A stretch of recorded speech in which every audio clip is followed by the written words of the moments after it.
Hello, welcome to another edition of House of Codes. I'm Chris Ochoa, Government Relations in your Washington, D.C. office. And now we're 5 weeks past the election, and we wanted to give you a quick post-election summary if you're not sick of everything you've been hearing and reading already. But first off, with Congress left town last week, and that was on Friday, December 9th was their last day, and they took off. During the lame duck session, there were a number of items that did not get finished. The Comprehensive Energy Bill, which ICC was following very closely and participating in many of the negotiations and committee hearings, did not make it to the finish line. What did make it to the finish line was a toned down version of water bill, which included money for Flint, Michigan, which has been a sticking point this entire year over on the Hill. What happened is Republicans controlling both the House and the Senate decided to kick things into 2017, waiting for the new president-elect Trump to take office. With the Republicans in power, they want to go from there. As far as appointments go with the president-elect, I'm sure many of you have been following very closely a number of the bigger appointments. 3 in the cabinet, which affect ICC closely. You've got HUD, Housing and Urban Development. Dr. Ben Carson, a former competitor of our president-elect in the Republican campaign, is an interesting selection, being a pediatric neurosurgeon. So we'll see how Dr. Carson handles HUD. As far as Secretary of Energy, we have Rick Perry, who is a three-term former governor from the state of Texas.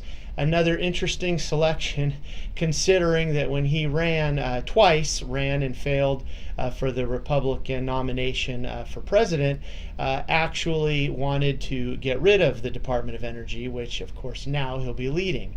And finally, with the Environmental Protection Agency, EPA, we have Scott Pruitt, who's a former Attorney General for the state of Oklahoma. Also, he has had his own issues with that agency, EPA, filing several lawsuits as Attorney General of Oklahoma. So those are 3 big ones impacting ICC directly. What's ICC doing about the new president-elect and the cabinet and the transition team? We have had a number of meetings, including over the last few weeks. Lengthy meetings with FEMA and the Department of Energy, and most importantly, got in to meet with a key member of the President-elect's transition team.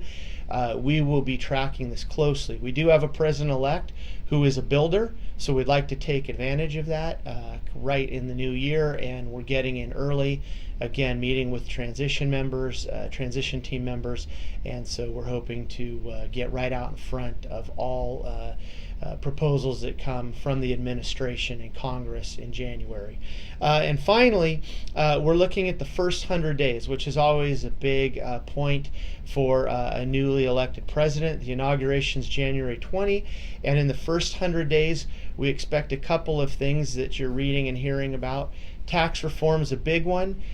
Some kind of amending or full repeal of Obamacare we expect. You've been hearing a lot, and we expect a proposed large infrastructure package. And again, what's ICC doing? We're already setting up meetings for early January, because with the election came a new Congress. So in addition to the transition team and new cabinet, we've got a lot of work to do on the Hill, educating new members as to the importance of ICC, strong building codes, building officials, and your work out in the field. So that's something that we're working on already, and have a number of meetings set for the new year when Congress returns. So that is your summary so far. Please check back to the ICC website, and we will update information as it becomes available. But we anticipate the beginning of 2017 to be very busy. So from all of us in the DC office, happy holidays.